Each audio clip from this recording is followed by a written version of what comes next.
최근에 아내와 함께 마트에 장을 보러 간 적이 있습니다. 계란 파는 코너에 갔는데 39 한 판을 사려고 이제 갔는데 가격표를 보고 깜짝 놀랐습니다. 10,000원이 넘는 거였습니다. 뭐 다른 데는 더 저렴한 데도 물론 있습니다만은 그 금액을 보고 10,000원이 넘는 금액이 적혀 있는 걸 보고 깜짝 놀랐어요. 얼마 전까지만 해도 한 8,000원 여기 금액대는 봤는데 10,000원 적혀 있는 걸 보고 '야, 이렇게 물가가 올랐구나.'라는 것을 실감하는 순간이었습니다. 원달러 환율이 많이 올랐죠. 1,500원이 넘어간 걸로 제가 알고, 어젠가 그제 봤을 때 1,500원이 넘었던 것 같은데, 우리나라 같은 경우에는 수입에 되게 많이 의존을 하는 그런 나라입니다. 예, 그러다 보니 모든 부분의 물가에도 이렇게 예민하게 영향을 미칠 수밖에 없는 것이죠. 그리고 가계 경제도 기업도 앞으로 점점 어려워질 것이다라는 전문가들의 전망들을 우리가 심심찮게 듣게 되는 것입니다. 이렇게 세상이 흔들리고 불안한 미래가 우리 앞에 예견되어질 때에 많은 사람들은 이 미래를 대비하기 위해서 많은 애를 쓰는 것을 볼 수가 있습니다. 그래서 노후를 위해서 저축을 하기도 하고, 요즘은 저축해서는 자산을 확보할 수가 없죠. 그래서 투자를 합니다. 주식을 하든지 아니면 부동산에 투자를 하든지 다양한 투자를 하게 되고, 또 자녀들을 위한 교육의 준비를 위해서 또 이렇게 재정을 또 모으기도 하고, 또 혹시 모를 사고에 대비해서 보험도 많이 드는 것을 볼 수가 있습니다. 왜 이런 모습을 보이냐면, 우리가 미래를 예측할 수 없으니까, 앞날이 어떤 일이 일어날지 알지 못하니까 불안해하면서 여러 가지 대비책을 강구하는 것을 보게 되는 것입니다. 그래서 이렇게 사회가 어수선하고 경제가 어려워질 때에 자주 등장하는 표현이 있습니다. 어떤 표현이냐면, 오늘 본문의 제목과도 설교의 제목과도 연관이 있습니다만은, 안전자산. 많은 사람들이 여기에 대해서 관심을 가지고 있습니다. 자산은 자산인데 안전한 자산, 여기에 많은 사람들이 관심을 가진다라는 것이죠. 그러니까 경제가 불안하니까 어떻게 하면 이 자산을, 내 자산을 안전하게 지킬 수 있을까? 그래서 위험한 투자를 하기보다는 진짜 안전하게 그 가치가 지켜지는 뭐 실물 자산에다가 이렇게 투자를 많이 하지 않습니까? 금을 산다든지 아니면 부동산에 손을 댄다든지 아니면 국채와 같은 이런 곳에다 이렇게 투자를 하는 그런 모습을 많이 보게 된다라는 것이죠. 어쨌든 내 자산을 지키기 위한 노력들을 많은 사람들이 하는 것을 보게 됩니다. 그런데 역사적으로 봐도 안전자산이라는 것은 없는 것 같습니다. 우리가 금이 안전자산이라고 다들 얘기하고 많은 분들이 금에 대한 투자들이 많이 있지 않았습니까? 그런데 올 초입니까? 작년입니까? 금값이 확 또 이렇게 곤두박질 쳐서 손해를 많이 보신 분들이 있었다라는 얘기를 들었고, 또 뉴스를 통해서도 많이 보게 되었습니다. 정말 흔들리지 않을 것 같은 대기업, 그런 기업도 역사적으로 보면 정말 이 기업은 뭐 끝까지 갈 것 같다 했던 그런 회사도, 기업도 망하는 것을 우리가 역사 속에서도 보게 되는 것입니다. 야, 여기 투자하면 믿을 수 있다, 제일 안전하다 하고 믿고 투자했는데 손실을 보는 분들도 많이 있다라는 것이죠. 돈도 건강도 사람도 언제든지 변하게 되어져 있는 것입니다. 그러면서 우리에게 한번 질문을 해보는 것이죠. 예. 나의 자산은 안전한가? 우리 가정의 자산은 안전한가? 물론 이 어수선한 시기에, 불안한 시기에 이 질문도 중요한 질문이 될 수 있겠지만, 우리 믿는 그리스도인들이 던져야 될 정말 중요한 질문은 뭐냐면, 내 영혼은 안전한가? 이 질문을 우리 스스로에게 한번 던져보아야 될 줄 압니다. 여러분, 노후는 열심히 준비를 하는데 믿음 준비는 잘하고 계십니까? 자녀에게 물려줄 재산은 잘 준비를 하고 있으면서도 자녀를 위한 기도는 얼마나 하고 계십니까? 뿐만 아닙니다. 내 집은 잘 마련했는지 모르겠습니다만은 영원한 집은 잘 준비하고 계십니까? 그런 것에 대한 관심을 우리가 가져야 한다라는 것이죠. 사실 우리가 평안할 때는 이런 질문들, 이런 관심들 잘 가지지를 않습니다. 그러나 우리 인생의 폭풍은 예고 없이 다가오는 것입니다. 건강검진하다가 갑자기 큰 어떤 질병에 대한 선고를 받게 됩니다. 자녀가 예수 잘 믿고 있다가 어디에 미혹에 이끌려서 믿음을 떠나는, 교회를 떠나는 그런 모습을 우리가 볼 때도 있는 것입니다. 경영하고 있는 사업이 어려워질 때도 있고, 우리 가정에 예상하지 못한 문제가 생길 때도 있다라는 것입니다. 여러분, 그런 위기가 왔을 때에 그런 어려움이 왔을 때에 여러분을 붙잡아 주시고 여러분의 가정을 지켜주는 것이 무엇입니까? 자산입니까? 건강입니까? 여러분의 인맥입니까? 아니라는 것이죠. 그런 것들이 결코 우리 가정과 우리 자신을, 우리 자녀들을 지켜주지 못한다라는 것입니다. 우리의 마지막 안전, 최고의 안전지대는 바로 우리 하나님이신 줄로 믿습니다. 아멘 하신 분들이 별로 없으신데, 다시 한 번 더. 우리의 최고의 안전지대는, 우리의 안전자산은 우리 하나님이신 줄로 믿습니다. 여러분, 우리 성도에게 이런 믿음이 있어야 하는 것입니다. 그리고 그 하나님과 성도를 가장 긴밀하게, 가장 깊게 연결시켜주는 통로가 무엇이냐? 바로 기도인 줄 믿으시길 바랍니다. 기도인 것입니다.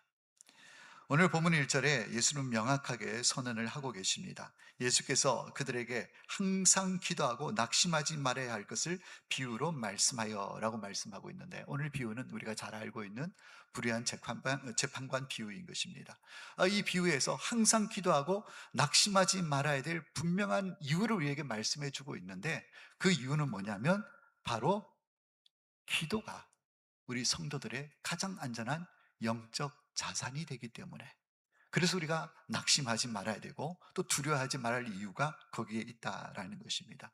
사랑하는 여러분, 기도의 가치는 절대로 떨어지는 법이 없는 줄 믿으시기를 바랍니다.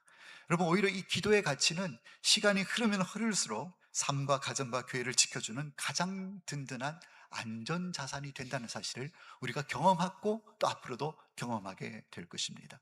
사랑하는 여러분, 기도가 왜 안전합니까? 여러분, 기도가 안전한 이유는 기도 자체의 능력이 있다기보다는 그 기도를 들으시는 하나님께서 신실하시기 때문에 기도가 안전자산인 줄 믿으시길 바랍니다. 기도가 무슨 능력 주문처럼 능력이 있어서 기도 자체의 능력이 있는 것이 아니라, 기도를 들으시는 하나님이 전능하신 하나님이시고 그 하나님이 변치 아니하시는 영원하신 하나님이시기 때문에, 그래서 기도가 안전한 것입니다. 그래서 기도가 힘이 있다라는 것입니다. 간절히 원하기는 오늘 이 설교를 통해서 우리 모든 성도님들이 은혜와 도전이 있으시길 바랍니다. 그래서 기도의 자리가 다시 회복되어져서 어떤 고난과 어려움 가운데서도 흔들리지 아니하는 영적 부유함을 누리시는 우리 모든 성도님들이 다 되시기를 예수님의 이름으로 축복합니다. 먼저 우리가 생각해 볼 것은, 한번 따라 하시길 바랍니다. 기도는 부도가 없는 영적 안전자산입니다. 예, 기도는 뭐가 없다고요? 부도가 없습니다. 여러분, 은행에 우리가 돈을 맡기지 않습니까? 믿을만 해서 맡기는 것입니다. 근데 어느 날 은행이 부도나는 경우가 있습니다. 예. 믿을만 해서 맡겼는데 우리 하루쯤에 생돈이 날아간다라는 것이죠. 그런데 기도는 뭐가 없다? 부도가 없는 것입니다. 세상의 모든 자산은 환경과 시간에 따라서 끊임없이 흔들리고 가치가 변하는 것입니다. 그러나 우리가 의지하는 하나님은 절대로 변함이 없으신 하나님이신 줄로 믿습니다. 그분은 부도가 없으세요. 그래서 말라기 3장 6절 말씀에 나 여호와는 변하지 아니하나니라고 말씀하고 있습니다. 하나님은 변함이 없으신 거예요. 기도가 안전한 것이 아니라 기도를 들으시는 하나님이 안전한 것입니다. 그래서 기도가 힘이 있는 것입니다. 그런데 종종 우리는 기도해도 달라지는 것이 없다, 얼마나 오래 기도했는데 뭐 환경이 달라지고 변해지는 것이 없더라 라면서 쉽게 낙심하는 우리의 모습을 보곤 한다라는 것이죠. 여러분, 우리가 열심히 기도했습니다. 오랜 시간 기도했습니다. 그러나 여전히 현실이 암담할 수가 있습니다. 그리고 하나님은 침묵하시는 것처럼 느껴질 수도 있습니다. 그럴 때 사단은 계속 우리를 미혹합니다. 공격합니다. 봐라, 기도해도 안 되지 않느냐? 그만해라. 이제 다른 방법을 좀 강구해봐라. 끊임없이 사단은 우리가 기도의 자리에 나아가지 못하도록 막고 있다라는 것이죠. 그러나 분명히 기억해야 합니다. 우리 기도는 절대로 땅에 떨어지는 법이 없으심을 믿으시기를 주님의 이름으로 축복합니다. 요한계시록 5장 8절 말씀에 보면 성도들이 기도할 때에 성도들의 기도는 천사의 금 대접에 담겨져서 하나님 앞에 상달된다라고 말씀하고 있습니다. 사랑하는 여러분, 여러분들이 무릎 꿇고 기도할 때에, 어려움과 위기 앞에서 기도할 때에 그 기도는 하나도 땅에 떨어짐이 없이 천사의 그 금 대접에 담겨져서 아름다운 향연이 되어서 하나님 앞에 다 상달되는 줄 믿으시길 바랍니다. 기도는 실패가 없는 것입니다. 신실하신 하나님께서 우리의 모든 기도를 다 들으시고 그 기도를 마음에 새기시는 것입니다. 기도는 결코 사라지는 법이 없다라는 것입니다. 이를 가장 잘 보여주는 예가 한나의 예인 것입니다. 여러분, 한나는 정말 오랫동안 기도했습니다. 오랫동안 자녀가 없었지요. 그리고 둘째 부인 브닌나가 있었습니다. 브닌나는 아들이 있었습니다. 그러다 보니까 브닌나가 날마다, 아니 해마다 이 한나를 격동시키는 것입니다. 당시에 여인으로서 자식이 없다라는 것은 큰 수치였습니다. 어떻게 보면 그것은 저주였습니다. 당시 문화가 그랬다라는 것이죠. 그리고 해마다 브린나는 한나를 괴롭혔습니다. 왜냐하면 자기가 둘째 부인임에도 불구하고 자식이 있으니까, 아들이 있으니까, 대를 이을 아들이 있으니까 정실 부인이었던 한나가 아기를 낳지 못하는 것으로 인해서 한나를 많이 괴롭혔다라는 것이죠. 그때마다 한나는 하나님 앞에 눈물로 나아갔습니다. 매년 절기 때가 될 때마다, 회막에 올라갈 때마다 남편과 함께 회막에 올라가서 눈물로 하나님 앞에 기도했습니다. 얼마든지 원망할 수 있습니다. 남편을 원망할 수도 있고, 아니면 자기를 격동시키는 브닌나를 대적하며 원망할 수도 있을 것입니다. 그러나 한나는 그 원망을 키우지 아니하고 하나님 앞에 눈물로 자기의 아픔을 가져갔던 것을 볼 수가 있습니다. 그런데 놀랍게도 여러분, 한 번만 간 게 아닙니다. 매년 실로에 있는 하나님의 회막에 한나는 늘 가서 거기서 눈물로 자기의 아픔과 상처를 하나님께 내어놓고 기도했다는 것이죠. 그리고 올해도 가서 기도했습니다. 작년에도 했고 그 전에도 기도를 했습니다. 근데 매년 나가서 기도했지만 여전히 한나는 아이를 가지지를 못했습니다. 태문이 열리지 않았습니다. 환경도 변화가 없습니다. 그렇다고 해서 브니나가 좀 잠잠하게 수그러들거나 그러지도 않았습니다. 점점 더 괄신은 심해지고 어려움은 더 커져 갔습니다. 아무런 변화가 일어나는 것 같아 보이지는 않았지만 한나의 기도는 하나님 앞에서 차곡차곡 쌓여지고 있는 줄 믿으시길 바랍니다. 그래서 마침내 하나님의 타이밍이 왔습니다. 하나님의 때가 왔다라는 것이죠. 그때 하나님은 한나에게 사무엘이라는 걸출의 인물을 허락하시는 것을 볼 수가 있습니다. 단순히 한나가 구해서 아들 하나를 주신 것으로 끝난 것이 아니라 그 아들 사무엘을 통해서 이스라엘이라는 나라를 부흥을 일으키는, 다시 회복을 일으키는 위대한 사역자를 한나에게 주셨다라는 놀라운 우리가 성경의 역사를 보게 된다라는 것이죠. 하나님은 우리의 기도보다도 더 크게 일하시는 하나님이신 줄로 믿습니다. 우리는 요만큼 기도했지만 우리가 생각하지 못한 더 큰 것으로 응답해 주시는 하나님이 우리 하나님이신 줄로 믿습니다. 그렇기 때문에 여러분, 우리는 반드시 신뢰해야 합니다. 우리의 기도는 절대로 헛되지 않습니다. 우리의 기도는 절대로 땅에 떨어짐이 없이 하나님 앞에 다 상달되어서 차곡차곡 쌓이고 있음을 믿으시기를 바랍니다. 그리고 하나님의 때가 되면 가장 좋은 때에 가장 좋은 것으로 하나님께서 응답해 주시는 것입니다. 여러분, 우리의 기도는 절대 부도가 없는 것입니다. 반드시 응답되어져서 열매 맺어진다라는 사실을 우리가 반드시 기억해야 하는 것입니다. 여러분, 그래서 응답이 늦어진다고 해서 기도를 절대로 포기하지 마시기를 바랍니다. 기도를 멈추는 것은 우리의 영적인 안전 자산을 스스로가 포기하는 것입니다. 비록 짧은 기도일지라도 우리가 하나님께서 이 짧은 기도를 올려드릴 때에 그 기도가 하나 둘 쌓여갈 때에 결국은 하나님의 때에 우리의 기도의 아름다운 열매로 응답해 주시는 것을 우리가 경험하게 될 줄로 믿습니다. 그 짧은 기도가 모여서 훗날 우리의 믿음을 지킬 것이고 우리의 가정을 살릴 것이고 하나님 때의 아름다운 열매들을 보게 하는 능력으로 나타나게 될 줄로 믿습니다. 그래서 기도는 부도가 없습니다. 반드시 이 사실을 기억하시고 우리의 어떤 것보다도 가장 강력한 영적인 안전자산, 기도이다. 부도가 없는 기도이다.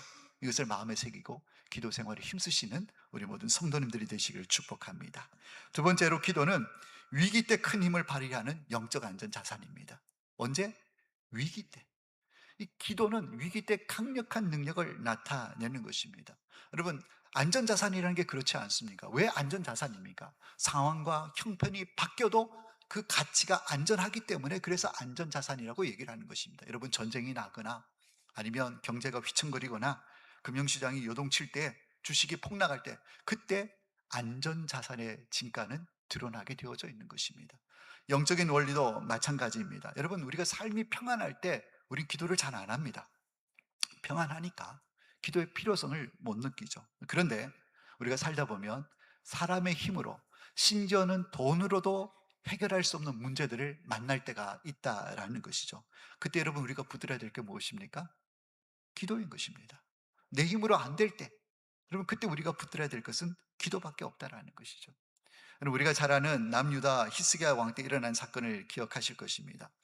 이 히스기야 왕은 위기 때 기도해서 큰 능력을 경험한 사람이 이 히스기야 왕이었습니다. 당시 최대 강국이었던, 당시 패권을 쥐고 있던 민족이 바로 다른 아수르의 사네립이라는 왕이었는데, 여러분 이 북이스라엘은 이미 아수르에게 망했습니다. 이제 남유다도 지금 아수르의 위협을 받고 있는 거예요. 이 사네립 왕이 이 군대를 보내가지고 예루살렘을 확 에워쌌습니다.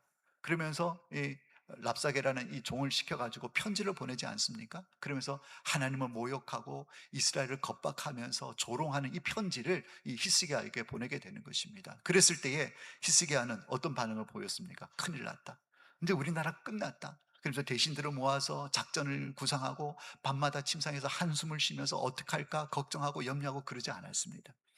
히스기야가 보인 태도는 다른 것이 아니라 바로 그 이 사내립이 보낸 그 협박 편지를 들고 그걸 들고 성전으로 달려갔습니다. 하나님 앞에 달려가서 그 편지를 펼쳐놓고, 하나님 보십시오, 지금 아수르가 이 하나님의 군대를, 이 하나님의 백성을 이렇게 못 오가고 있습니다 라면서 이 사실을 그대로 하나님 앞에 올려드리는 것을 볼 수가 있다라는 것이죠. 사랑하는 여러분, 기도가 무엇입니까? 기도는요, 내 손에 있는 문제를 하나님께 올려드리는 것이 기도인 줄 믿으시길 바랍니다.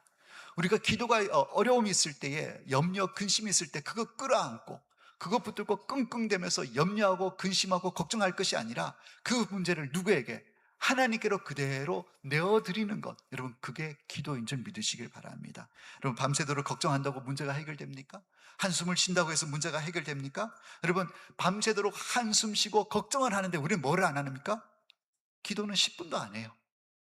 막 전화기 붙들고 누구한테 어떻게 해야 되냐, 좋겠냐 의논하고 도움을 구하지만 그 문제를 들고 하나님 앞에 나가서 기도는 하지를 않는다라는 것입니다.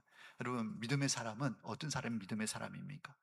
이 문제보다도 이 문제를 해결하실 능력이 더 크신 분이 우리 하나님이시다라는 사실을 믿고 그 하나님께 이 문제를 올려드리는 사람, 맡겨드리는 사람, 그 사람이 믿음의 사람인 줄로 믿습니다. 여러분, 위기가 오면 기도해야죠. 그래서 오늘 히스기야는 하나님 앞에 이 편지를 올려드리면서 기도했습니다. 히스기야는 군대를 의지하지 않았습니다. 창과 칼을 의지하지 않았습니다. 문제를 그대로 가고 군대나 무기를 돌아보기 전에 먼저 하나님을 찾았습니다. 이 위기의 순간에 하나님 앞에 나가서 기도했을 때 어떤 일이 일어났습니까? 하나님께서 사자를 보내서 밤새도록 18만 5천에 되는 그 대군을 한순간에 송장을 만들어 버렸습니다. 다 쓸어버린 것입니다. 남유다는 피 한 방울 흘리지 않고 이 전쟁에서 승리하게 된 줄로 믿으시길 바랍니다. 성경의 역사인 것입니다. 사랑하는 여러분, 기도는 마술이 아닙니다. 뭔가 능력을 나타내고 어떤 큰 힘을 발휘하는 그런 마술이 아니라, 기도는 문제보다 더 큰 힘을 가지고 계시는 하나님을 신뢰하는 행위가 기도인 줄 믿으시길 바랍니다. 그래서 우리가 문제가 생기면, 여러분 우리의 문제는 무엇이냐면, 문제라고 자꾸 얘기를 하는데, 여러분 우리가 문제가 생기면 일단 뭐 합니까? 이 문제를 해결하기 위해서 애를 씁니다. 인간적인 방법을 찾습니다. 사람의 도움을 구합니다. 그러다 보면 이래도 안 되고 저래도 안 되고, 그러면 최후의 보루로 찾는 것이 무엇입니까? 기도입니다. 보통 이렇게 산다라는 거예요. 잘못된 것입니다. 성도들이 해야 될 자세는 이것저것 다 해보고 안 돼서 마지막에 최후의 보루로 찾는 것이 기도가 아니라, 위기가 오고 고난이 오면 최우선으로 먼저 기도해야 될 줄로 믿습니다. 여러분, 위기가 왔습니까? 기도해야 됩니다. 하나님의 도우심을 구하고 문제보다 더 크신 하나님을 의지해야 되는 것입니다. 기도가 그래서 영적 안전 자산인 것입니다.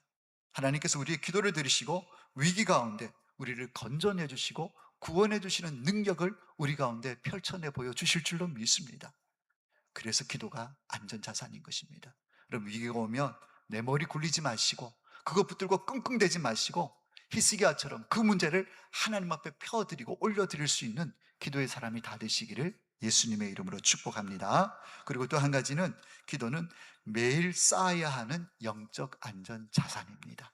매일 쌓아야 하는 영적 안전 자산. 여러분, 자산을 불리는 비결이 있습니다. 비결이 있는데 그것은 뭐냐면 꾸준함입니다. 꾸준함. 물론 이제 돈이 많아서 큰 금액을 한꺼번에 뭉뚱그리로 탁 넣으면 이제 거치한다 그러죠. 이제 은행에다가 이렇게 예금을 거치한다라고 해서 이제 거기서 나오는 이제 뭐 조금 고수익의 고이율을 이렇게 받는 방법도 있지만, 가장 좋은 방법은 뭐냐면 일정 금액을 정기적으로 꾸준히 적립하는 것. 그것이 자산을 불리는 좋은 방법 중에 한 가지인 것입니다. 여러분, 영적인 원리도 마찬가지입니다. 우리의 기도도 어떤 위기의 순간에 팍 하고 한 방 터뜨리는 것, 여러분 물론 그것도 필요하죠. 하나님은 우리의 다급한 기도 들으십니다. 긴급한 기도, 오늘 히스기야가 그러지 않았습니까? 급하니까 하나님을 찾잖아요. 다른 것보다도 하나님을 찾잖아요. 나라의 위기가 왔을 때 하나님을 찾지 않습니까? 그런 기도에 하나님께서 분명히 응답을 하십니다. 그러나 하나님이 진짜 원하시는 삶은 평소에는 기도도 거들떠보지 않다가 어려움이 오면 하나님을 찾는 것, 그게 아니라 평소에 짧은 시간이긴 하지만 꾸준하게 하나님과 동행하고 호흡하는 이 삶을 하나님께서 원하고 계신다라는 것입니다. 숨 쉬듯이 일상생활에 하나님과 기도하는 삶을 하나님은 원하고 계시고 기뻐하고 계신다라는 것입니다. 오늘 예수님께서 본문 말씀에 항상 기도하고 라고 말씀하신 이유가 무엇이겠습니까? 기도는 한 방 터뜨리는 게 아니라 항상 평소에 늘 꾸준히 차곡차곡 하나님과 교제하며 쌓아가는 것임을 우리에게 분명하게 말씀을 하고 있는 것입니다. 그래서 기도를 뭐라고 합니까? 영혼의 호흡이라 그러잖아요. 호흡. 여러분, 한 시간 쉬었다가 숨 꽉 참고 있다가 한 번에 한 시간 뒤에 뭘 하십니까? 1분에 몇 분을 쉬잖아요. 꾸준히 쉬잖아요. 매일매일 쌓아가야 하는 것입니다. 이러한 기도의 습관을 잘 보여줬던 좋은 모델 한 사람이 있습니다. 바로 다니엘이라는 이런 사람입니다. 잘 아시죠? 다니엘은 바벨론에서도 총리로 있었고, 그 다음에 페르시아 당시에도 높은 관리에 있었습니다. 관직에 있었다라는 것이죠. 여러분, 우리가 다니엘의 삶을 잘 기억할 것입니다. 그는 포로로 끌려가 있었지만 포로로 끌려가서도 하나님의 백성으로서의 정체성을 잃지 않고 살아갔던 사람이었습니다. 그래서 하루 3번 시간을 정해서 예루살렘을 향해서 창문을 열어놓고 2층 창문을 열어놓고 늘 정한 때에 하나님 앞에 나와서 기도하는 삶을 게을리하지 않았던 삶, 그 사람이 바로 다니엘의 모습이었습니다. 하나님과 교제의 시간을 너무너무 귀하게 여겼다라는 것이죠. 나중에 다니엘을 의미하는 신하들이, 왕이시여, 이제는 왕 외에 다른 신에게 기도하는 자들을 살려두지 맙시다. 그러면서 이 왕이 명령을 내리도록 해서 이제 지금부터 왕 외에 다른 신에게 기도하면 어떻게 한다고요? 사자굴에 집어넣는다는 이런 조서를 내리도록 이 신하들이, 간신이들이 이렇게 왕을 이렇게 미혹해서 그런 법령을 내리게 되는 것입니다. 그러니까 왕이 이제는 법으로 정했어요. 왕한테 왜 다른 신에게 기도하면 사자굴에 집어넣는다고. 그래서 다니엘서 6장 10절 말씀에 보면 이런 말씀이 있습니다. 다니엘이 이 조서에 왕의 도장이 찍힌 것을 알고도 자기 집에 돌아가서는 윗방에 올라가 예루살렘으로 향한 창문을 열고 전에 하던 대로 하루 3번씩 무릎을 꿇고 기도하며 그의 하나님께 감사하였더라. 여러분, 오늘 다니엘 6장 10절 말씀 보면 우리에게 큰 도전을 주는 두 구절이 있습니다. 첫 번째는 무엇이냐면 이 조서에 왕의 도장이 찍힌 것을 알고도 그랬습니다. 알았어요. 왕이 명령을 내렸습니다. 왕 외에 다른 신에게 기도하면 사자굴에 집어넣겠다. 거기다가 왕이 옥새를 탁 찍었다는 얘기예요. 여러분, 이 옥새, 왕의 도장이 찍힌 걸 알았다는 얘기는 무엇입니까? 이것을 어기면 죽는다는 거예요. 그걸 알면서도 다니엘은 뭐 했습니까? 기도했다는 거예요. 얼마나 위대한 모습입니까? 또 한 가지 도전이 되는 모습이 있습니다. 어떤 모습이냐면 전에 하던 대로 하루에 3번씩 무릎을 꿇고 기도하며, 그냥 하루에 3번 기도했다가 아니라 어떻게 해요? 전에 하던 대로. 이것은 뭐냐면 하루 3번 다니엘의 기도는 습관이었다라는 거예요. 거룩한 습관이었다라는 거예요. 갑자기 급조되어진 기도가 아니라, 급박하니까 갑자기 올려드린 기도가 아니라 늘 평소에 시간을 정해서 3번씩 하나님 앞에 기도하는 삶을 살았다라는 거예요. 다니엘은 끊임없이 하나님 앞에 영적인 안전자산인 기도 생활을 쌓아왔던 사람이 다니엘이었다는 거예요. 그런 믿음이 있었기 때문에 사자굴에 들어간다는 위협이 있어도 다니엘은 흔들리지를 않았다라는 것입니다. 그 영적 자산을 꾸준히 쌓아온 다니엘, 사자굴에 던져졌습니다. 결과가 어땠습니까? 하나님께서 사자 입을 막아주시고 다니엘을 건져주시고 오히려 그들을 음해했던 대적들이 이 사자 밥이 되는 놀라운 역사가 일어났던 것을 볼 수가 있는 것입니다. 사랑하는 여러분, 오늘 다니엘과 같은 이런 믿음은 벼락치기로 되어지는 것이 아닙니다. 매일매일 꾸준히 쌓아가는 이 습관이 능력이 되는 줄로 믿습니다. 여러분, 느헤미야도 마찬가지입니다. 그가 고국으로 돌아가고자 할 때 왕이 내가 너에게 뭘 해줄까라고 물었을 때에 왕이 물으면 바로 답을 해야 되는데, 그때 느헤미야는 어떻게 했냐면 그때 하늘을 울어서 잠시 기도했다고 했습니다. 왕이 묻는데 바로 답을 해야 될 그 순간에도 기도하는 사람이 느헤미야였습니다. 그 얘기는 뭐냐면 그가 평소에 하나님과 기도로 교제하는 삶이 꾸준히 있었기 때문에 그 짧은 순간에도 하나님께 묻고 기도하는 이 타이밍을 놓치지 않았다라는 것입니다. 사랑하는 여러분, 처음부터 너무 거창한 목표를 세울 필요는 없습니다. 뭐 갑자기 이제 기도해야 된다 이러니까 내가 오늘부터 1시간씩 기도하리라, 그 얘기는 기도 안 하겠다는 뜻이죠, 그죠? 우리 1시간씩 잘 못하잖아요. 그러니까 그런 게 아니라 꾸준한 게 중요하기 때문에 10분이라도 좋습니다. 나는 매일 일어나면, 잠자리에 들기 전에, 아니면 업무를 시작하기 전에 나는 매일 10분씩 기도하리라. 그 작은 기도의 호흡들이 모이고 모이게 될 때에 시간이 지나게 되면 그것은 어떤 위기 앞에서 우리를 든든하게 지켜주는 영적인 안전 자산이 되는 줄로 믿습니다. 사랑하는 여러분, 기도의 이 영적 안전 자산은 매일매일 꾸준하게 쌓아가야 한다는 것입니다. 그리고 또 한 가지는 이 성도의 기도는 교회의 영적 공동 안전 자산이라는 것입니다. 여러분, 성도들의 기도는 교회, 여러분 개인의 안전 자산일 뿐만 아니라 교회의 영적 공동 안전 자산이 된다라는 것입니다. 여러분, 여러분의 기도가 교회를 살립니다. 여러분의 기도가 교회를 살립니다. 기도가 교회를 살리는 것입니다. 여러분, 특별히 우리 방개교회, 우리 직분자들, 우리 재직들, 여러분, 하나님께서 우리에게 직분을 맡겨주셨을 때는요, 하나님께서 기도로 이 교회를 버텨내라고, 지켜내라고 우리에게 직분 주신 줄 믿으시길 바랍니다. 그럼 우리 직분자를 기도해야 됩니다. 왜 나를 직분자로 세우셨습니까? 이 교회의 직분자, 여러분, 우리에게 직분자로서 사명이 있습니다. 그런데 그 사명 중에 정말 중요한 사명이 뭐냐면 기도하는 사명입니다. 이 영적인 공동체, 예수 생명의 이 가족 공동체는 여러분 노력과 힘으로 세워지는 게 아니라 기도로 세워지는 공동체인 것입니다. 여러분, 출애굽기 17장 보면 우리가 유명한 사건이 나오죠. 이스라엘이 출애굽을 할 때 광야에서 아말렉을 만나게 됩니다. 아말렉과 전투를 하게 됩니다. 그랬을 때에 밑에서는 여호수아가 군대를 이끌고 아말렉과 전투를 하고 있고, 산 위에서는 모세가 손을 들고 기도하는 장면이 나옵니다. 유명한 장면이라서 많이 설교도 들었던 장면이죠.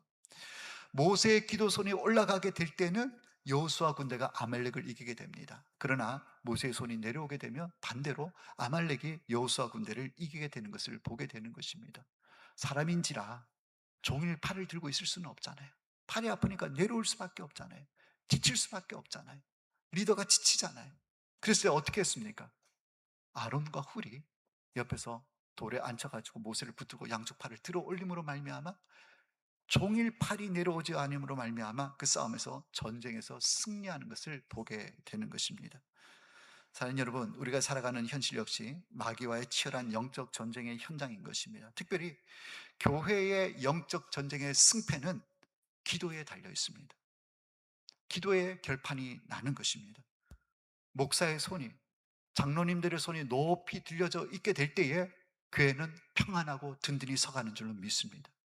우리 권사님의 기도의 소리가 울려 퍼지게 될 때에 성도들이 위로를 얻고 새 힘을 얻는 역사가 일어나게 될 줄로 믿습니다. 우리 교사들의 눈물의 기도가 있을 때에 다음 세대들이 세워지는 놀라운 역사가 일어나게 될 줄로 믿습니다. 여러분, 직분자들에게서 기도는 선택사항이 아닙니다. 이것은 거룩한 부담감이고 책임이라는 사실을 기억하셔야 하는 것입니다. 그 기도가 바로 교회의 공동 영적 안전자산이라는 거예요. 나의 영적 안전자산일 뿐만 아니라 바로 이 교회를 지키는 영적인 안전자산이라는 것입니다. 사랑하는 여러분, 우리가 직분이잖아요. 우리 맡은 직임들이 있잖아요. 책임들이 있잖아요. 사명이 있습니다. 해야 될 역할들이 있습니다.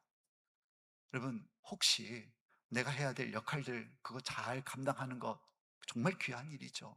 나는 열심히 봉사하고 열심히 헌신하기 때문에 나는 사명 다 했다, 이렇게 생각하시는 분 계실지는 모르겠습니다만은 그게 기도를 대신할 수는 없습니다. 여러분이 정말 열심히 헌신하고 봉사하고 밤낮으로 애쓰는 거 정말 귀해요. 저는 그런 분들을 볼 때마다 얼마나 감사한지 몰라요. 그런데 하나님 앞에서 그 사명도 중요하지만 우리에게 진짜 맡겨주신 귀한 사명은 기도의 사명인 줄 믿으시길 바랍니다. 이것을 우리가 붙잡아야 한다라는 것이죠. 말씀을 맺겠습니다. 세상이 자랑하는 모든 안전 자산은 시간과 상황과 형편에 따라서 그 가치가 변질되거나 그 다음에 사라질 수도 있습니다. 그러나 우리가 하나님 앞에 쌓은 영적인 안전 자산인 이 기도의 가치는 절대로 변하지 않습니다. 그리고 절대로 부도나는 법이 없습니다.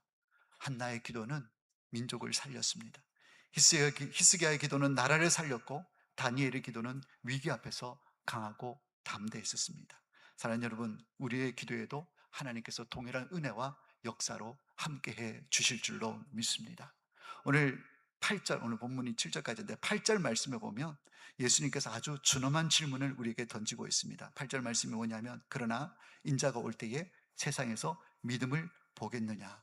이것이 오늘 비유에 어떻게 보면 목적이 여기 있다라고 얘기할 수도 있겠습니다. 오늘 예수님께서 이 비유를 말씀하신 목적은 뭐냐면 세상이 아무리 흔들려도 아무리 삶이 어렵고 각박하다고 하더라도 끝까지 하나님을 신뢰하고 기도의 자리를 지키겠느냐, 끝까지 하나님을 신뢰하며 기도하겠느냐, 이런 믿음을 너희들이 갖고 있느냐, 내가 이런 믿음을 볼 수 있겠느냐, 이것이 오늘 주님께서 하신 비유의 핵심인 것입니다.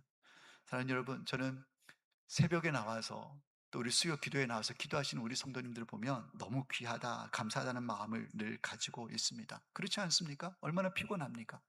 직장에서 일하고 또 가정에서 열심히 일하시고, 그런데 그 새벽을 깨워서 나온다는 거 보통 일 아닙니다. 특별히 육체 노동을 하시는 분들은 아침에 일어나는 거 정말 쉽지 않습니까? 어렵지 않습니까? 그런데도 그 어려움을 이기고 나와서 기도하시는 모습을 보면 얼마나 귀한지 모릅니다. 그리고 상황과 형편이 안 돼서 못 나오시는 분들도 계십니다. 그런 분들은 또 제가 이렇게 들으면 각자의 자리에서 또 아침에 일어나서 집에서 침대에서 아니면 출근해서 차 안에서 이렇게 기도하시는 분들의 간증을 제가 듣습니다.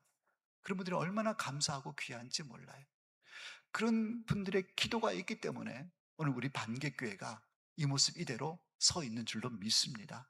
그 기도가 더 많아지게 될 때에 우리 반개교회는 더 평안하고 든든히 서가는 교회로 세워지게 될 줄로 믿습니다.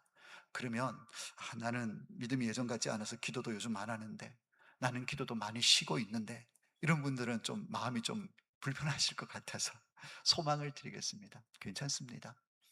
기도 그동안 좀 못하셨어도 이런저런 핑계 대면서 기도의 사명을 감당하지 않으셨어도 괜찮습니다.